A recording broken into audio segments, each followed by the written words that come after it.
Hi guys. So I just watched the first part of Harry Potter and the Deathly Hallows, the movie. It's split into two parts. It's Deathly Hallows Part 1, Deathly Hallows Part 2, because this book is so big and there was so much important information that they wanted to keep in. So I watched the first half because I had finished what I thought to be the first half of the book. I actually read more than first half of the book for the movie.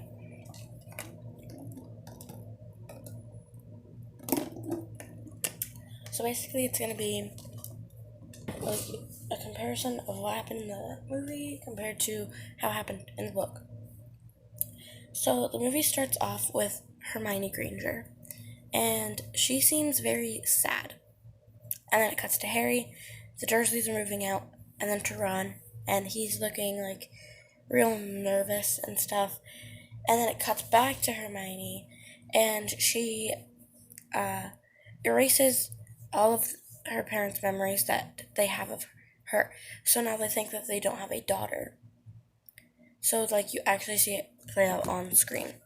In the book, however, this is only mentioned. This is not elaborated on. We do not go into detail about it. We don't see it happen. So that was really interesting, and I really enjoyed that. However, if they just cut that entire scene out, they would have had a little bit more time to add more stuff in. So I thought that that was an unnecessary detail, but I did enjoy that. I think that one of the biggest things is the cuts between them. So another thing that I noticed is that I believe when in the Seven Potters, in the book, I think it's chapter 4, after everybody has turned into Harry, using Polyjuice Potion, they go and they start like riding on broomsticks and thestrals and stuff so that they can get Harry to the burrow. And they have 7 people turn into Harry. No, they have 6 people turn into Harry, and then there's Harry, so that makes 7 Harrys. And then they all go and stuff. So in the book, Hedwig, I believe, is in her cage when Death Eaters attack them. And so in the book, I believe she gets out of the cage, and that is when they kill Hedwig with the Avada Kedavra curse. However, in the movie, Hedwig, he let her fly, and then as they were getting chased, she came down and attacked one of the Death Eaters, and that is what got her to die. And so she died protecting Harry, which is really sad. I only cried once during this movie, surprising. So another thing is the flashbacks. So the flashbacks are all choppy and stuff, which is fine, obviously, but it's what is going on? Because it's this, all after each other, interrupting each other, and it was really interesting. But in the book, I think he sees one flashback at a time. So he'll finish one, and then he'll get another flashback, and then he'll get another flashback. And then another thing is the chapter Bathilda's Secret. Basically, Harry and Hermione go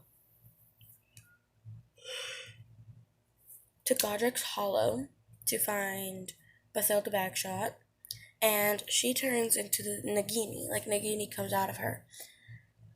In the book, it was really interesting because it just the snake just jumped out of the neck of this woman, and in the movie it slowed down a bit. She started to decay like a dead body would because she was already dead. Nagini was just inside of her, controlling her, and so the body started to decay, and then Nagini just came out at them. And there was a lot of stuff that happened in the book that didn't happen there, like Voldemort showing up to the house and nearly catching them And then something that wasn't in the book is I think it's Hermione knocks Nagini down the stairs. So Nagini lunges at them and she like shoots a spell, knocks Nagini down the stairs, and then Nagini like pops up again. And it's like, oh yeah, I'm still here. And so then Hermione is forced to shoot her with another spell. In the book, she just shoots her with the spell, and then I think she shoots one at Voldemort too, and then they like narrowly escape. Uh,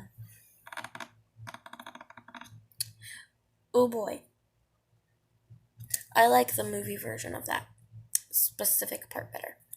There's another part. It's when it's in the Ministry of Magic. So basically, in the Ministry of Magic scene, Harry takes Mad Eye's eye because Mad Eye died.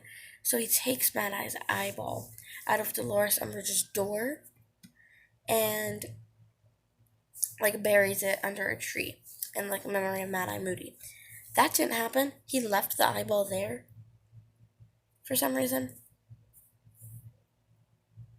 Another thing, when they are trying to save this lady from like Dementors or whatever in the Ministry of Magic, there's like this entire group in the book. There's this entire group of people. Instead, it's just in the movie Ron, Hermione, Harry, and then the lady that they were trying to save. And so that was really interesting. Oh my god, just so much happened. Um, Dobby died. Dobby died. Ooh, this is one of the biggest ones. So when they get to Malfoy Manor, um, they get sent to the cellar or whatever. In the book, Wormtail strangles himself with like his own metal hand. And so then like he dies. In the movie he doesn't die. I think he just gets shot with a stunning spell or something. And then of course there's all this stuff like with Hermione and Bellatrix and Dobby and all of that. Something that the movies added was they carved the word mudblood into Hermione's arm. Bellatrix carved mudblood into her arm, and that was really painful for me to watch because Hermione is my favorite character. Luna in this movie, you get so little of Luna. However, you like God bless Luna. So there's this one part where Dobby comes to save them from the cellar. And and so Dobby's like, yeah, I'm an elf. Of course I can like help you guys or whatever. And then Luna's like, whenever you're ready to go, sir. And Dobby looks up and he goes, sir, I quite like this one. And I just laughed so hard at that.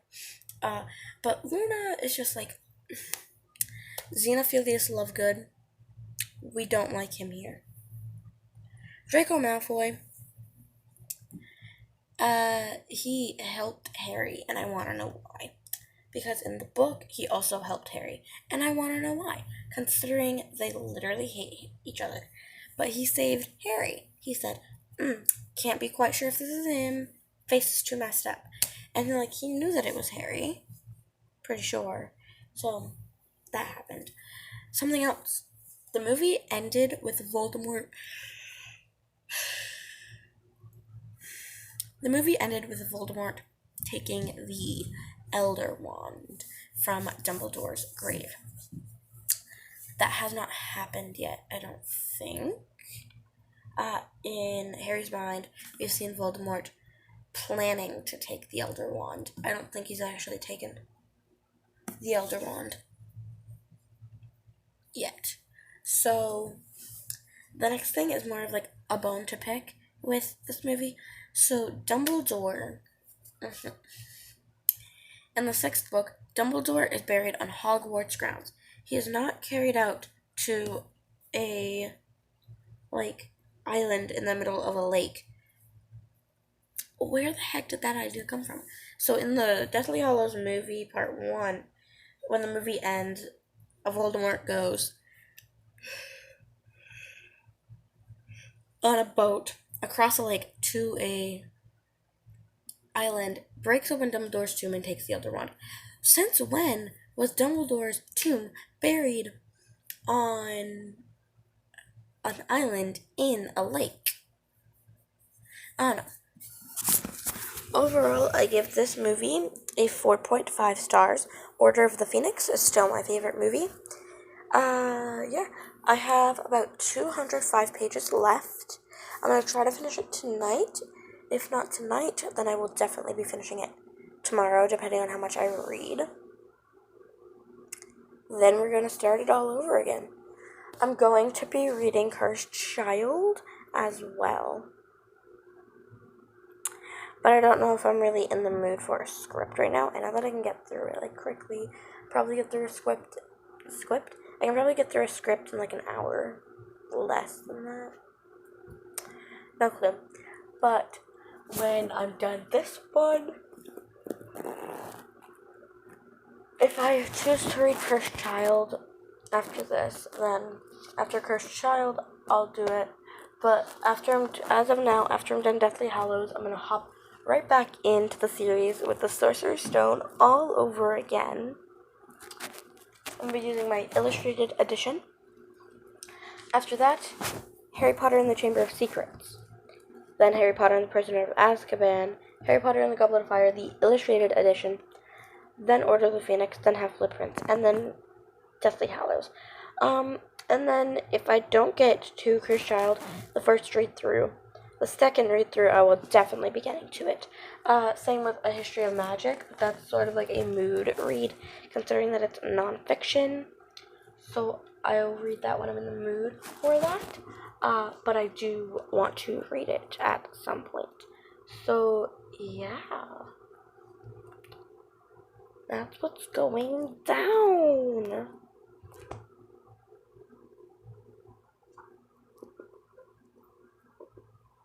Okay, yeah, but that's what's happening. I'm so excited to just restart the series for the first time again. It's gonna be like reliving the same story.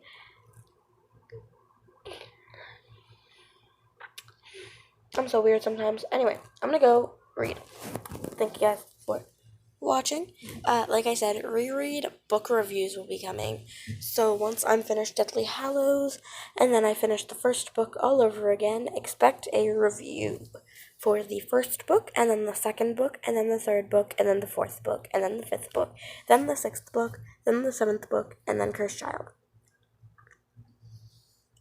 Yeah, I'm gonna start taking notes when I read so that I can do book reviews.